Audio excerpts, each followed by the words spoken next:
Like it or not, আমার কোর্সে কিন্তু কোনো কিছু মুখস্থ করা নেই। আবারও বললাম আপনাদের, হ্যাঁ, just go through the lectures, join in the mini groups. আমি ক্লাসের পড়ার কথা দেখিয়ে দিব, ওই গ্রুপগুলোতে আমি আমার লেকচার্সগুলো শেয়ার করবো এবং ওখানেই আমি আমার সাজেশনস সব কিছু দিব। আজকে যে টপিকটা পড়বো সেটা আমি সবাইকে নিয়ে একসাথে পড়াতে চাইছিলাম, because it's very special, very important for you people. It's not really special, it's very important. এই সিভি রাইটিং, প্লিজ আজকে সবাইকে নোট নিতে হবে, নোট নিবেন। এটার উপর একটা বড় অ্যাসাইনমেন্ট আছে 20%, এবং অ্যাসাইনমেন্ট ছাড়াও আমি সিভিতে যা বলবো সেই অনুযায়ী সিভি লিখে এনে আমার কাছে জমা দিতে হবে। 4-5 বার করে আমি এডিট করবো, রি-এডিট করবো, then I make it final. এটা আপনাদের জবের ক্ষেত্রে খুব ইম্পর্টেন্ট, এবং এটা শেষ করে immediately when you look for a good job or a better job, আপনাদের একটা ভালো সিভি ডেফিনেটলি না। আচ্ছা, শুরু করার আগে একটু আপনার সাথে কথা বলিনি, আপনার নামটা একটু বলবেন। মাহমুদ রনি। আচ্ছা, when did you join? আপনি এখানে কবে অ্যাডমিশন নিয়েছেন? Last week. হ্যাঁ, সেটা পরে কথা হবে তাহলে। রনি, আপনি কি আমাদের মেইন গ্রুপটাতে আছেন ইংলিশের? আমার মিনি গ্রুপগুলোর আপনারা সবাই একটু অ্যানাউন্সমেন্ট সেকশনটা চেক করবেন, যেখানে আপনাদের পিন করা থাকে। প্লিজ ওখানে আমি কি কি কোর্স নিচ্ছি সেগুলোর আন্ডারে কি কি মিনি গ্রুপ, আপনারা যদি থেকে থাকেন অ্যাডমিন যদি বানিয়ে থাকি, আপনাকে অ্যাডমিন বানিয়েছিলাম, আপনি একটু ওদের ভিডিওতে অ্যাড করবেন। ওরা জয়েন্ট রিকোয়েস্ট পাঠাতে আপনি অ্যাড করবেন। এনিওয়েজ, আমি সিভিতে চলে যাই। আচ্ছা, সিভিটাকে একটু বলেন, হোয়াট ইজ সিভি?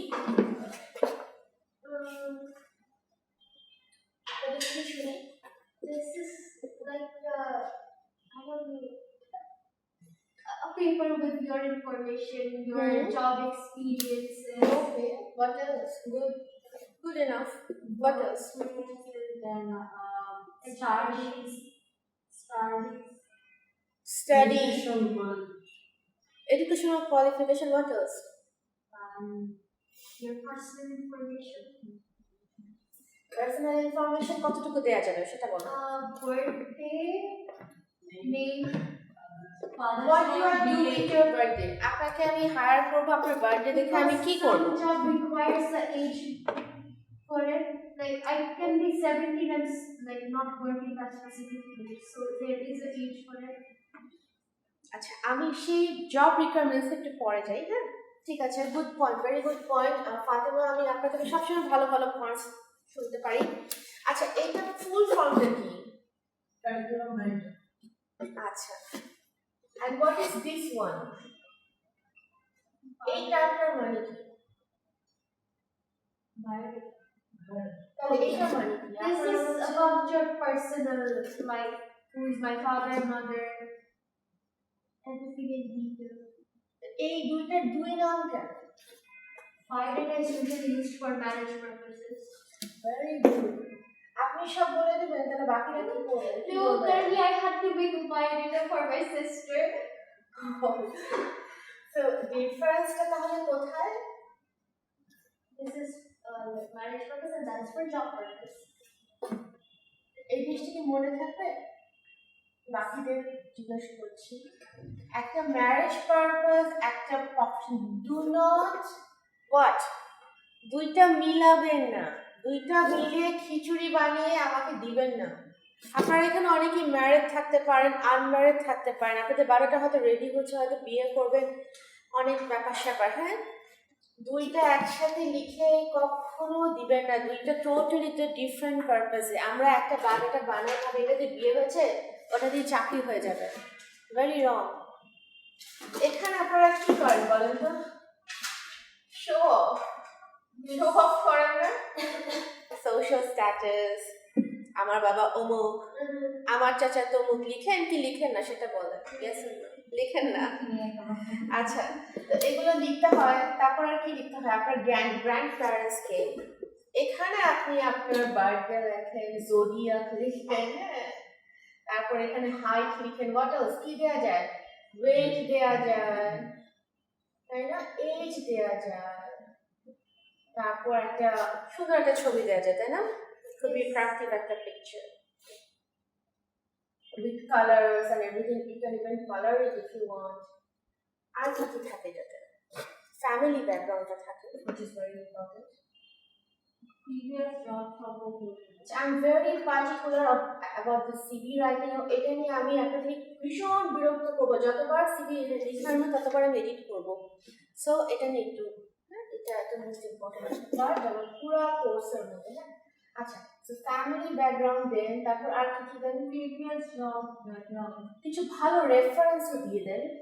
মনে করেন পলিটিক্যাল কোনো একজন আছে, সে আপনার অনেক দূর সম্পর্কের, কিন্তু সে একটা পলিটিক্যাল লিডার, তাকে আপনি যদি সিভিতে বায়োডাটাতে রাখেন in a way to show যে আপনার কিন্তু ভালো নেটওয়ার্কিং আছে, নেটওয়ার্কিংটা আপনাদের এখানে ভালো। তারপর আপনারা এখানে কুকিং স্কিল মেনশন করতে পারেন, Hobbies. আপনি যেটা বায়োডাটা বানিয়েছেন রিসেন্টলি, আপনি বলেন কি দিয়েছেন, আপনার কিছু পার্টিকুলার আপনার কিছু ট্যালেন্ট দিয়েছিলেন না? No. It's a very plain biodata for my sister. It's just her name, her birthday, age, and her height and skin tone.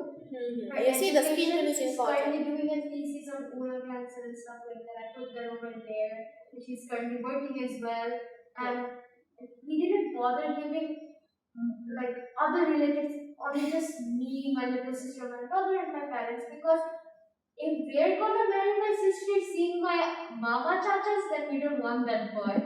এরকম আমাদের দেশের মানুষ এরকম চিন্তা করে না সাধারণত, তারা ট্যালেন্টেড অনেক কিছুই দেয়, এভরিথিং আমার সময় মনে হয় যে মানে বেশি লিখেছে এরকম মনে হতে পারে। এগুলো আপনারা বায়োডাটায় করবেন, keep this things apart from this one. CV হলো সবচেয়ে বড় যে সিভির গুণ, এটা সিম্পল। এটাকে সিম্পল বানাতে হবে, যদি এটা সিম্পল না থাকে এটাকে সিম্পল বানাতে হবে। হ্যাঁ, অ্যান্ড এটাকে সব আরেকটা বড় গুণ হলো শর্ট অ্যান্ড প্রিসাইজ। আমি আপনাদের সিভি দেখে আপনাদের ফাইনাল মার্কস আগাবো পিছাবো আই মিনিট। হ্যাঁ, যদি দেখি সিভি ভালো হয়েছে আমি মার্কস বাড়িয়ে দেবো ফাইনালে।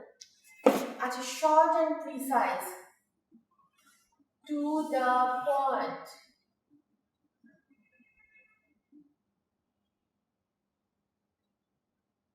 যেটুকু আপনার সম্পর্কে না বললেই না, অতটুকুই আপনি একটা সিভিতে বলবেন। কেন? আপনি নিজেকে মার্কেটিংটা করছেন within only 2 pages. একটা এইচআর, আপনাদের চেনা কেউ এইচআর আছে পার্সোনাল লাইফে? Who is a HR? Human resource officer. সে কি করে? তার কাছে না এরকম পাইলস অফ সিভি থাকে, তাই না? এবং তার উপর অনেক প্রেশার থাকে। সে আপনাদের হাজার হাজার সার্ভে থেকে মাত্র 2টা কি 3টা পিক করে, বাকি সব রিজেক্টেড হয়ে যায়। কি দেখে করে? আপনি বলতে পারেন আমার লবিং আছে, আমি রেফারেন্স দিয়ে যাবো, দ্যাট ইজ অ্যানাদার ওয়ে। কিন্তু আপনি যদি মানে জাস্টিফাইড বা ফেয়ার হতে চান, আর আপনার মতো crore crore applicant, I mean ইট, মনে করেন 1 crore applicant for a particular course, বিশেষ করে সেলসের কাজগুলো বা বিশেষ করে এন্ট্রি লেভেল জবগুলোতে, যেগুলোতে আপনারা ঢুকতে চেষ্টা করবেন আফটার ইউর গ্র্যাজুয়েশন, সেখানে যদি এত কোটি লোকের সিভি থাকে, ওই লোকটাকে পাগল হয়ে যাবে। যাতে এখানে আমাদের অটোমেটিক স্ক্রিনিং এর কোনো সিস্টেম নাই, যেটা পৃথিবীর উন্নত দেশগুলোতে আছে। উন্নত দেশগুলোতে সিভি স্ক্রিনিং হয় কিভাবে জানেন? একটা মেশিনে দেয়, দেখে কি ওয়ার্ডসগুলো আছে কিনা, যেই জিনিসগুলো ওরা চাচ্ছে সেই কি ওয়ার্ডগুলো আছে কিনা, সেটা দেখে আপনার সিভিটাকে কিন্তু তারা সিলেক্ট করে ফেলে। তারপর ওরা কি করে, সেই কাজটা আমাদের দেশে এইচআর করে, একজন বেচারা, সে এই পালস অফ সিভি থেকে একটা বের করবে, সেখান থেকে একটা ইন্টারভিউ হবে, তারপর সেকেন্ড ইন্টারভিউ হবে ম্যানেজারিয়াল লেভেলে, তারপর না আপনার একটা সিভি সিলেক্ট করবে ফর ওয়ান পার্টিকুলার পোস্ট, তাও তাকে দিবে মাত্র 15,000 টাকা। সো এইটুকুতে আসার জন্য আপনাকে এত দূর যেতে হচ্ছে। সো ওই 2টা পেজ যে আপনি লিখবেন সেখানে কিন্তু অনেক সলিড কিছু থাকতে হবে। বাংলাদেশের কিছু ডার্টি পলিসিস আগে একটু বলি শুরু করতে। বিডি জবসে দেখবেন যে কিছু কন্টেন্ট রাইটিং, হ্যাঁ, it's a very common profession. ইদানিং অনেক কন্টেন্ট রাইটিং পোস্ট থাকে, কিন্তু দেখবেন বারবার ভ্যাকেন্সি হচ্ছে সিভি মানে কোম্পানিগুলোতে, তার মানে কি ছাঁটাই হচ্ছে। ওদের কন্টেন্ট রাইটিং অনেক কিছু দেখে দিয়েছে, তারপর কিন্তু আর পছন্দ হয়নি পার্সনটাকে অ্যাজ আ ক্যান্ডিডেট, নতুন আবার খুঁজছে। তো সাধারণত তাদের কিছু জাজমেন্টাল স্টেরিওটাইপস থাকে, কিছু ক্রাইটেরিয়া থাকে যেটা বায়াসড। তারা চায় লেখা থাকে, আপনারা দেখবেন যে আমি সাধারণত এটা খুলে দেখাই, সিভি বিডি জবসের অ্যাডগুলো খুলে দেখাই। লাস্ট টাইম অনেকে অনেক অবাক হয়েছে অ্যাডের এলিজিবিলিটিগুলো দেখে। তো কন্টেন্ট রাইটারের এলিজিবিলিটি চাচ্ছে বিবিএ, সরি প্রথমে লেখা ছিল বিবিএ, তারপর লেখা কতগুলো দোজ টপ র্যাঙ্ক, মানে এখানে নাম করা কিছু ইউনিভার্সিটি আছে, I don't write it here because it's recorded. আচ্ছা, তো বেস্ট 2টা পাবলিক ইউনিভার্সিটির নাম ছিল, বেস্ট 2টা প্রাইভেট মেনশন করা ছিল, আমরা এখান থেকে প্রেফারেবল, হ্যাঁ, বা হাইলি প্রেফারেবল। তারপর ছিল আপনার আইএলটিএস। আমার এখানে অনেক পেমেন্ট ছিল, আচ্ছা আমি মনে করলাম সেটা 30K শুরুতে, হ্যাঁ, ভালো কোম্পানি কন্টেন্ট রাইটার হচ্ছে। আইএলটিএস বা যে কোনো ইংলিশ প্রফিসিয়েন্সি টেস্টের জন্য তারা চাচ্ছে 7, হ্যাঁ। আচ্ছা, তারপর লেখা ছিল 6.5 ইজ অলসো ওকে। তারপর লেখা ছিল আপনার previous experience. freshers are encouraged to apply। তারপরে লাইনে ছিল যে 2 to 3 years experience হলে ভালো হয়। Okay, substantially the language, you know what they are asking for. এরপরে লেখা ছিল আপনার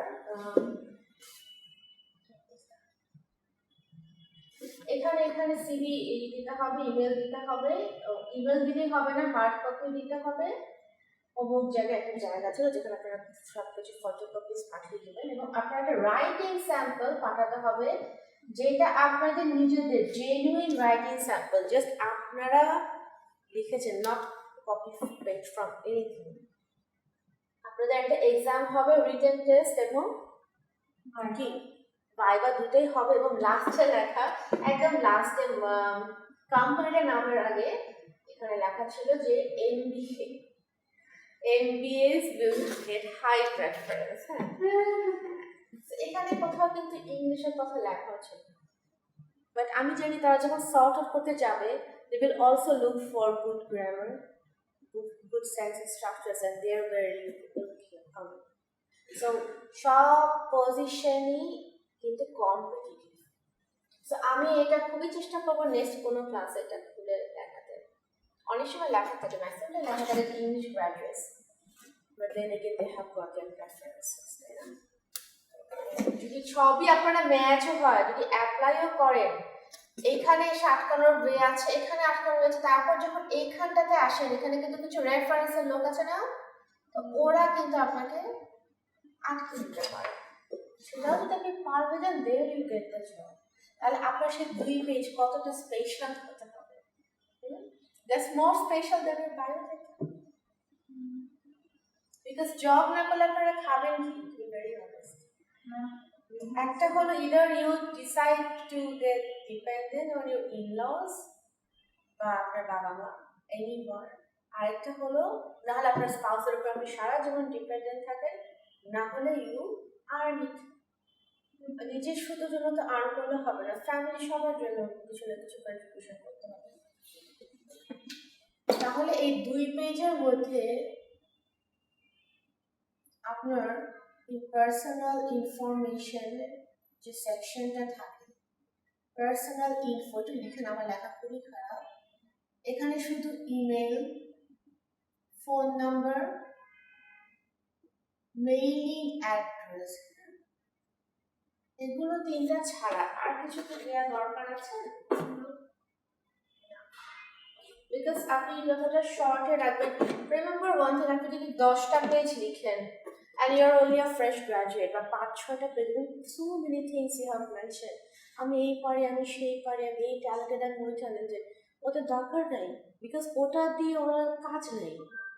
আপনি মনে করেন আমি অনেক খুবই কোয়ালিফাইড কেউ একজন টিচার, হ্যাঁ, আমি which I'm not, হ্যাঁ, কিন্তু আমি অ্যাপ্লাই করছি কি ক্লিনার পজিশনে, আমাকে নেবে না কেন? আমি কোয়ালিফাইড না, আমি ক্লিনিংটা ভালো জানি না, ক্লিনিং সম্পর্কে আমার এক্সপিরিয়েন্সটা নাই। সেটা কি সেখানে চলে আসে CV tailoring. So when you write, আপনি দেখেন কোন জবের জন্য আপনি অ্যাপ্লাই করছেন। ইফ ইটস কন্টেন্ট রাইটিং, তাহলে তো আমি আমার সিভিতে যে এত টিচিং করেছি লিখতে পারবো না, লিখলে ওরা আমাকে নেবে না।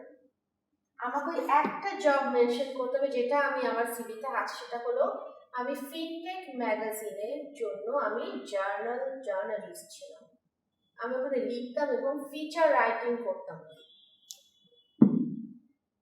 এবং আমি ওখানে ছিলাম মাত্র 1 বছর। এটা দিয়ে আমার জবটা পেতে হবে, তিনি ফেয়ার ওয়েতে পেতে চাই।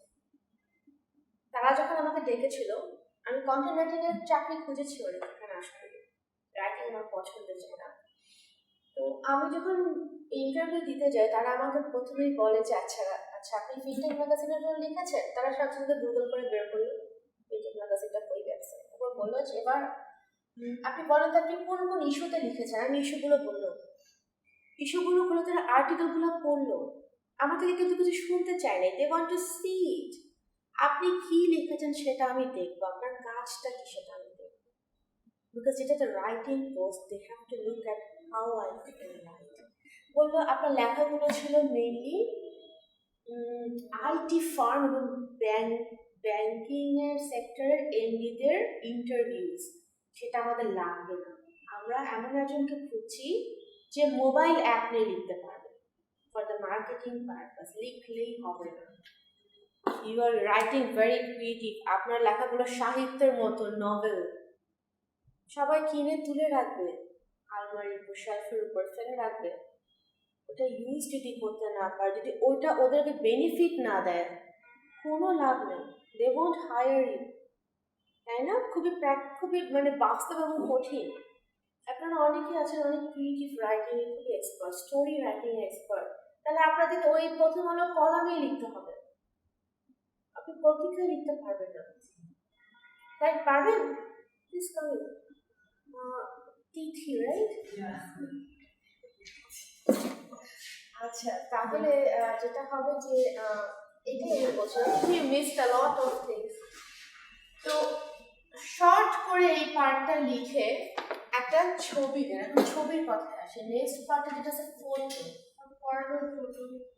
আচ্ছা, ফটোতে যেসব সেলফি আপনারা ফেসবুকে দেন, ট্রাস্ট মি, আমি একবার লেকচার দেওয়ার পরও বেশ কয়েকজন আমাকে ওই ছবিগুলোই দিয়ে দিয়েছে। তারপর আমি কেটে ওদের প্রোফাইল পিকচার এটাই ছিল, বা আপনাদের ওদের ফিচার ফটোজ এর আন্ডারে এই ছবিগুলো ছিল। And that was really gorgeous, and you know this hot and happening picture and beauty, but I couldn't give that person marks. তাই না? ওটা দিলে হবে? তারপর ওরা কালার করেছে, বর্ডার করেছে, ভাবে করে চারপাশ থেকে ফুল দিয়েছে সিভিতে, not necessary. ফন্ট একটাই রাখতে হবে, ফন্ট 12 থাকবে, টাইমস নিউ রোমানি থাকবে, কোনো রকম চেঞ্জ আনার দরকার কিন্তু নেই। এটা হচ্ছে academic font, I kept it from my academic CV, you can also do that. সিভিটা পাসপোর্ট সাইজ হতে হবে এবং নিজে বাসায় তুললে হবে না, কাউকে দিয়ে তোলালেও হবে না, প্রফেশনালি যেখানে তুলে ফুজিতে যাবে, ওখান থেকে ভালো করে আমার ব্র্যান্ডিং ফুজি বাইরে, ঠিক আছে? সো একটা প্রফেশনাল একটা ছবি, ইয়েস, অ্যান্ড উইথ শার্ট আর টি শার্ট, ফিমেলদের জন্য ফিমেলরা হ্যান্ডেল ওটা ভেরি প্রিটি, বাট সেটা কিন্তু আমরা সিভিতে দেখালে এতটা আননেসেসারি। তারপর আরেকটা জিনিস আছে, সেটা হলো গিয়ে পিপল জাজের কথা আমি নেক্সট এখানে না যাই। এরপরে যেটা আছে মোস্ট ইম্পর্টেন্ট, জব পোস্ট। এটা নিয়ে আমি ডিটেইল একটা ক্লাসই নিব যে কিভাবে আপনার টেইলার করতে পারে। জব পোস্ট টিচিং আপনি আপনার সিভিতে লিখছেন যে you are good at cooking, you are good at painting, তারপর আপনি পেইন্টিং এর মনে করেন আর্ট স্কুলে পড়িয়েছেন সেটা, বা মনে করেন আপনি মনে করেন আপনি কুকিং স্কিল নিয়ে লিখছেন এবং স্যার হচ্ছেন কি কি সার্টিফাইড কোর্সেস করেছেন কুকিং এর উপরে, আপনি হয়তো অস্ট্রেলিয়ার যে মাস্টার শেফ থেকে আপনি ওখানে অ্যাওয়ার্ড পাওয়া, কিন্তু সেটা যাবে যাবে না তো। টিচিং কোর্সের জন্য যদি অ্যাপ্লাই করেন আপনার কি লাগবে, পাবলিকেশন দেখাতে হবে। আমাকে দেখাতে হয়েছিল আমার কোথায় কোথায় কনফারেন্স করেছি, আমাকে কথা বলতে হয়েছিল আমার নিয়ার ফিউচার যে মানে আমি যে রিসার্চটা করবো না, আমার থিসিস নিয়ে কথা বলতে হয়েছে, আমাকে নার্ডি বোরিং কিছু কথা বলতে হচ্ছে, যেমন আমি এত বছর পড়িয়েছি এখানে আমার পড়ানোর অভিজ্ঞতা। সো এটাকে সেন্টার করে সিভিটা বানাতে হবে। একটা সিভি বানাবেন 10 জায়গায় দিবেন, ইট ডাজন্ট রিয়েলি ওয়ার্ক। হ্যাঁ, দেখাও আপনাদেরকে। সো একটা সিভি সব জায়গায় দিলে হবে না, টার্গেট যেটা সেটা অনুযায়ী আপনার সিভিটাকে আপনাদের বানাতে হবে, আবার নতুন করে অনেক কিছু এডিট করে চেঞ্জ করে দিতে হবে। So you have one CV, আমি যদি তারপর আপনার একটা সিভি বানাবেন সেটাই আপনারা বিডি জবসে গিয়ে ওখানে আপলোড করে দেবেন, আর আপনি চেঞ্জ না করে এডিট না করে এটা সব জায়গায় পাঠাতে থাকবেন, যে আমার তো এটাই, আমার তার কিছু নাই। বাট আপনি দেখেন আপনার যদি মাত্র রিকোয়ারমেন্টস 2-3টা লাইন হয়, ওখানে আপনি এত কিছু অ্যাড করে কি হবে। আমি একবার একটা জবের জন্য অ্যাপ্লাই করতে করতেও করি নাই, জবটা ছিল রাইটিং, জাস্ট রাইটিং, আমি ভেবেছি মানে কন্টেন্ট রাইটিং হবে। তো সেখানে আমি দেখিয়ে দিই আমি এমবিএ মাস্টার্স করা, সেকেন্ড মাস্টার্স করা। হ্যাঁ, তারপর আমি দেখলাম এখানে জব ডেসক্রিপশন বলে একটা কথা ছিল, সবাই নোট নেন। জব ডেসক্রিপশনের আন্ডারে 3টা রিকোয়ারমেন্ট ছিল মাত্র। রিকোয়ারমেন্ট গুলো ছিল এরকম,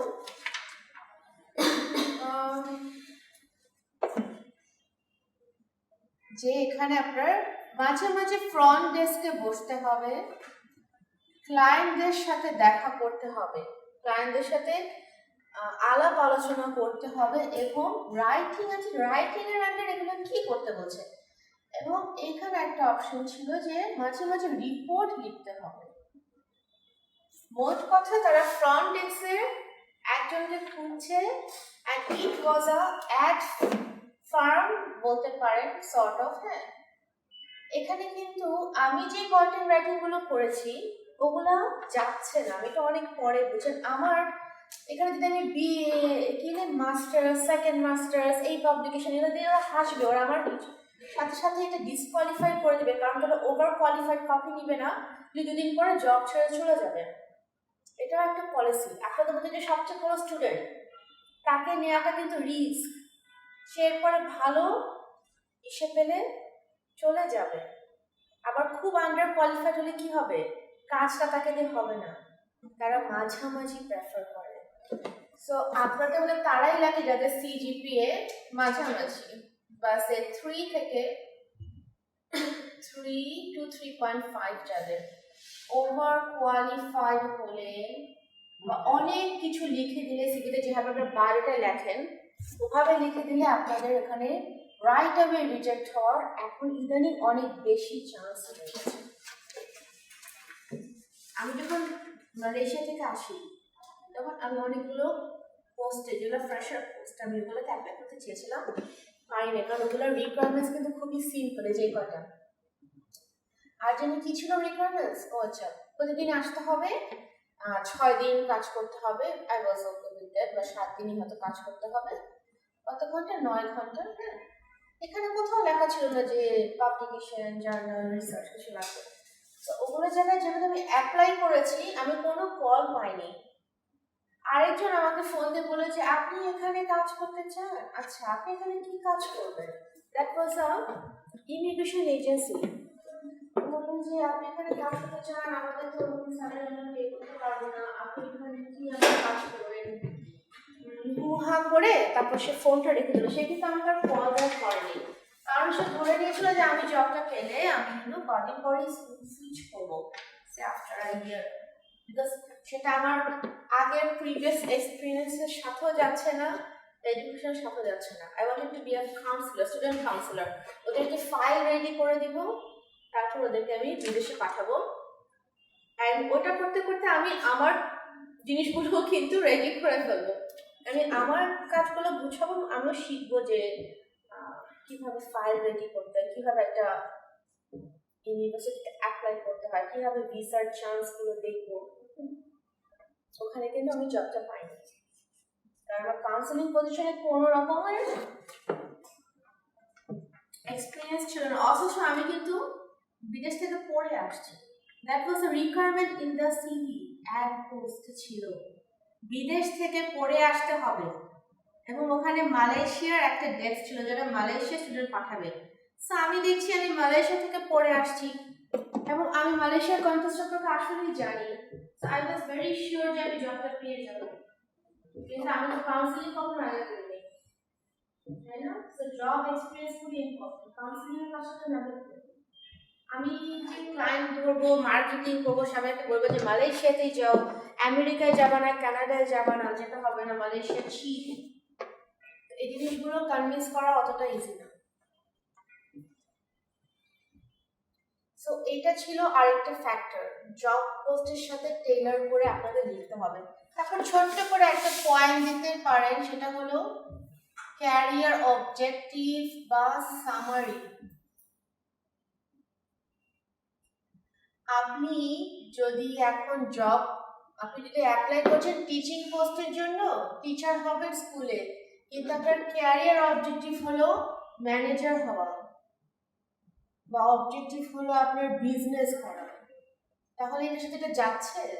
ইটস নট গোয়িং। তখন রাইট হবে তার যে তার ক্যারিয়ার অবজেক্টিভ তো এইটা না। সো ক্যারিয়ার অবজেক্টিভ কিন্তু আপনাকে অ্যাকর্ডিং টু দ্য সিভি লিখতে হবে। অনেক কমপ্লিকেটেড হয়ে গেল কথাগুলো। এরপর আপনারা কি লিখবেন বলেন?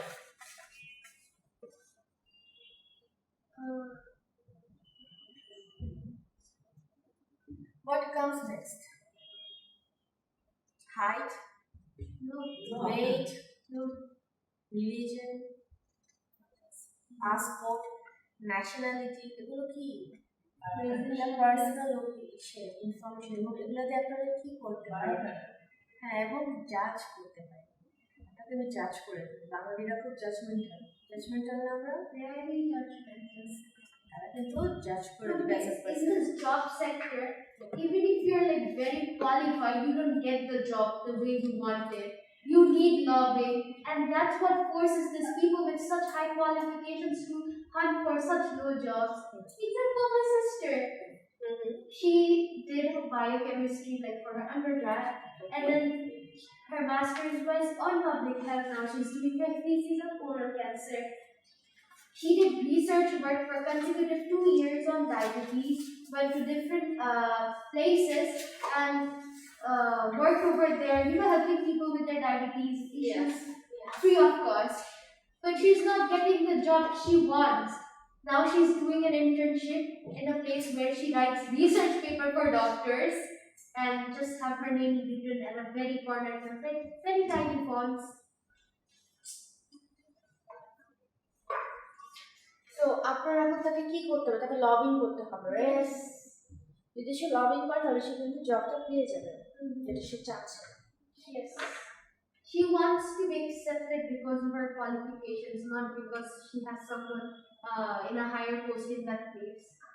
ওকে, ঠিক আছে। তাহলে চলে আসি তো জব পোস্টের পরে ক্যারিয়ার অবজেক্টিভ, তারপর কি সেকশনটা আমরা রাখতে পারি, what is the next section. এখন এটা ডিপেন্ড করে পার্সন টু পার্সন। মনে করেন আমার অনেক জায়গায় ওয়ার্ক করার এক্সপিরিয়েন্স আছে, আমি এরপরে রাখবো ওয়ার্ক এক্সপিরিয়েন্স বা প্রফেশনাল এক্সপিরিয়েন্সের সেকশনটা।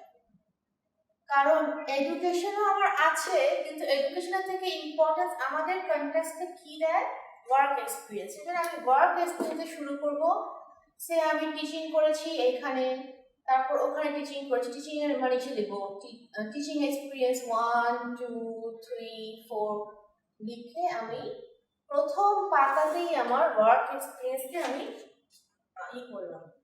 ওয়ার্ক এক্সপিরিয়েন্সের আন্ডারে টিচিং এক্সপিরিয়েন্স 1 এর আন্ডারে আপনাকে জব রেসপন্সিবিলিটি দিতে হবে। হ্যাঁ, ওখানে আপনি কি করেছেন জবের ডিটেলস দিতে হবে, exactly what role you played, duration কবে থেকে কবে জব করেছেন, কোম্পানি নাম, কোম্পানির পার্সোনাল ইনফরমেশন বা কন্ট্যাক্ট পার্সন বা আপনার সুপারভাইজার ইমিডিয়েট যে আপনাকে চেনে তার ডিটেলস দিয়ে ওয়ার্ক এক্সপিরিয়েন্সের ফার্স্ট পাতাটা রাখতে হবে।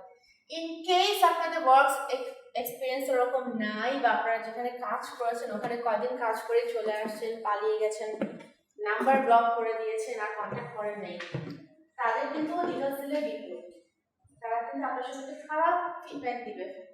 ঠিক আছে, যদি কল দেয় সেক্ষেত্রে আপনি এইটাকে বাদ দেন, এই সেকশনটাকে বাদ দিয়ে আপনি প্রথম পেজে চলে আসেন কি নিয়ে,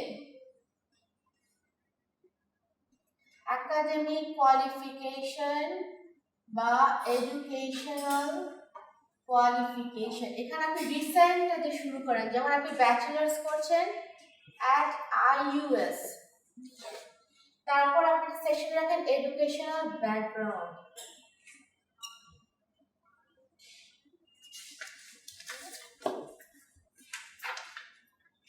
এখন বলতে পারেন ম্যাম এখন তারপরেও কিন্তু এটা খালি থাকবে, হ্যাঁ তো থাকুক, সমস্যা নেই, খালি থাকুক।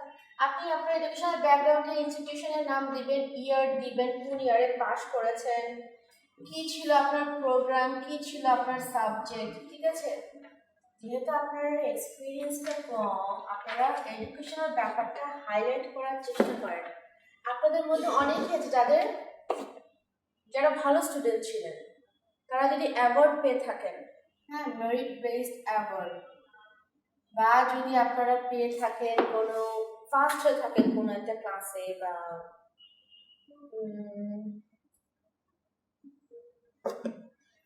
যেটাকে বলে পিওরলি একাডেমিক, সাপোজ আপনারা ট্যালেন্ট পুল স্কলারশিপ পেয়েছেন এসএসসি এইচএসসিতে, সেটা অবশ্যই মেনশন করতে হবে।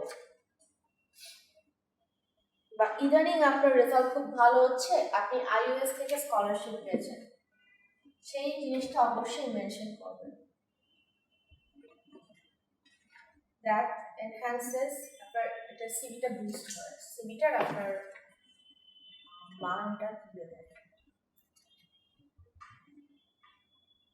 ওয়ার্কশপ সেমিনার যদি কোনোটা অ্যাটেন্ড করে থাকেন, সাপোজ আপনারা কোনো স্পেশাল গেস্ট লেকচারারের ওয়ার্কশপ অ্যাটেন্ড করেছেন, তো এটা সবাই জানে যে এই ওয়ার্কশপটা করলে অনেক কিছু শেখা যায় আপনার ফিল্ডে, বা কোনো পার্টিকুলার স্পেশাল ট্রেনিং করেছেন, ট্রেনিং করেন না, ট্রেনিং সার্টিফিকেশন, বিডি জবসে গিয়ে দেখবেন একটা সেকশন থাকে কিসের উপরে, নিচে গিয়ে কি থাকে তো নিচে সার্টিফিকেশন কোর্স থাকে, তাই না, 3 দিন 4 দিন, তারপর একটা সার্টিফিকেট দেয় আপনাদেরকে।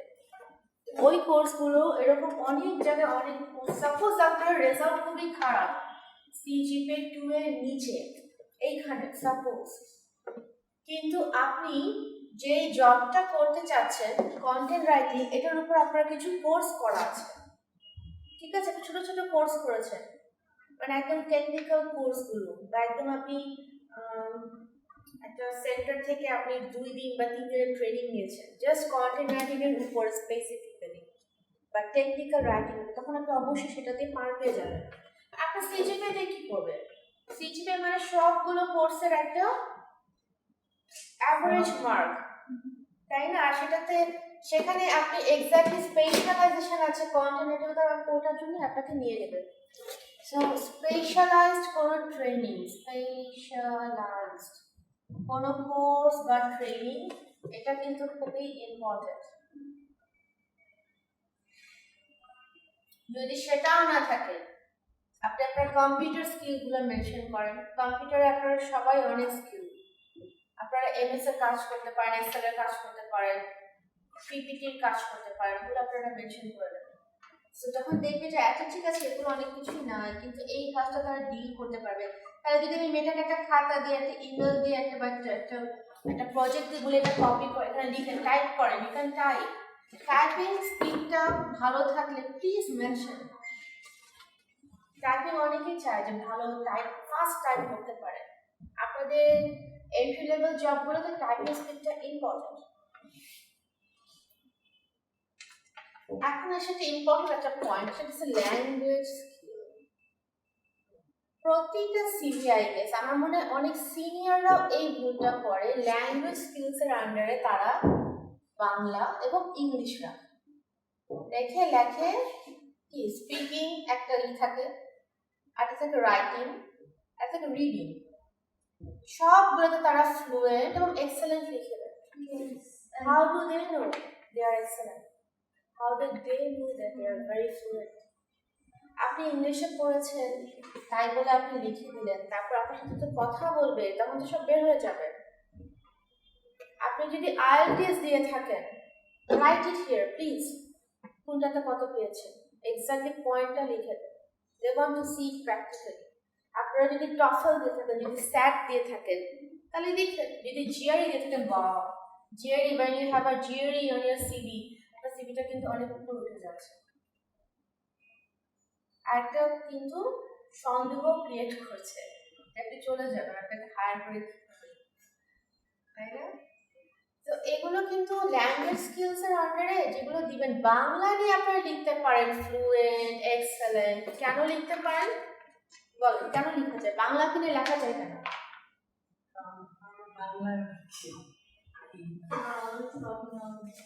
আপনাদের বাংলা হলো নেটিভ, বাংলা নিয়ে কিন্তু অনেক ক্লেম করা যাবে, কোনো সমস্যা নেই। কিন্তু when you say যে আপনার ইংলিশে আপনি অনেক দক্ষ, they have a doubt on that. Doubt করতেই পারে, কারণ আপনারা মাত্র ফ্রেশ গ্রাজুয়েট, ব্যাচেলার্স মাত্র শেষ করেছেন। একদম নেটিভ লাইক অ্যাকসেন্ট আপনার হবে, বা নেটিভ ফ্লুয়েন্সি, বা আপনি খুব পটাপট লিখতে পারেন, নট নেসেসারি, নট আননেসেসারি। তো আপনাকে দেখা যাবে সিভি যখন ইন্টারভিউ হবে, তখন আপনাকে এই পয়েন্টটা ধরে জিজ্ঞাসা করবে যে আচ্ছা আপনি তো লিখেছেন ফ্লুয়েন্ট অ্যান্ড এক্সেলেন্ট, আপনি কি কি লিখেছিলেন? মে আই নো যে আপনার কোন কোন লেখাগুলো পাবলিশড হয়েছে? মে আই নো যে আপনি পত্রিকায় লিখেছেন কিনা, প্রথম আলোতে লিখেছেন, কোনো কলামে লিখেছেন, তারপর স্পোর্টস সেকশনে লিখেছেন। হাউ ডু ইউ নো যে আপনি লিখতে পারেন খুব ভালো? লেখাটা তো খুব কঠিন। হয়তো আপনাকে একটা অডিও ছেড়ে বলেন যে আপনি কি বলছেন ইংলিশে, লিসেনিং। আপনি যদি দেন অ্যান্সার দিতে না পারবেন, তাহলে একটা লেখার কিন্তু মানে নেই। So don't write anything for which you don't have a evidence. Evidence যেগুলোর জন্য নাই, ওগুলো পুরোপুরি রিমুভ করে দেন সিভি থেকে। অনলি যেগুলোর এভিডেন্স আছে, চাইলে প্রোভাইড করতে পারবেন, ওগুলো শুধু সিভিতে রাখেন। It's a safe side thing. যদি কোম্পানিতে আপনার চাচা মামা থাকে, দ্যাট ইজ সামথিং এলস। যদি না থেকে থাকে, আপনি এমন কিছু কথা বলেন না যেগুলো পরে এগুলো নিয়েই হবে। এক্সট্রা কারিকুলাম অ্যান্ড ভলান্টিয়ারিং, এই পার্টটা আমরা খুব একটা ইম্পর্টেন্স দিই না আমাদের দেশে, কিন্তু বিদেশে ইজ হাইলি এমফাসাইজড।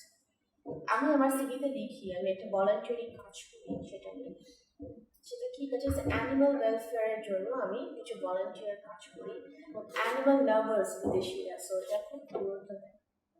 আপনারা এমন যদি কোনো কাজ করে থাকেন, হিউম্যানিটির কাজ বিশেষ করে, ভলান্টিয়ারিং এর আন্ডারে হিউম্যানিটির কাজটা চলে আসে। হিউম্যানিটির কাজ দিতে পারেন, অথবা সবচেয়ে বেস্ট হয়, যেহেতু আপনি টিচিং পোস্টের জন্য অ্যাপ্লাই করছেন, আপনি এখানে মেনশন করে দেন আপনি টিউশনি করতে লাইক করেন, বা আপনি ফ্রি স্কুল নিতে লাইক করেন, ফ্রি টিচিং করতে লাইক করেন।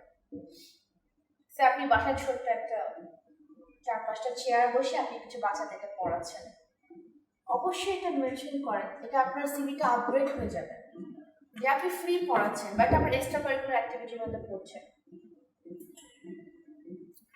বা আপনি হলে কি চারুকলার স্টুডেন্ট, আপনি একটা আর্ট ইনস্টিটিউশনে জয়েন করতে চাচ্ছেন অ্যাজ এ ম্যানেজার। এখন আপনি ভলান্টিয়ারি লিখলেন যে আপনি আপনার গ্লাস পেইন্টিং এর বিজনেস আছে, ঠিক আছে, হবিটা আপনার নিজস্ব, হবি ইন্টারেস্ট রাখেন। যখন দেখবেন যে 2 পেজে অনেক কিছু লেখার ছিল কিন্তু এত কিছু লেখা, তখন হবি পার্টটা রাখেন বা ইন্টারেস্ট রাখেন। অবশ্যই যদি আপনার if you are very clever, আপনি হবি বা ইন্টারেস্টের সাথে লিঙ্ক করে দেবেন।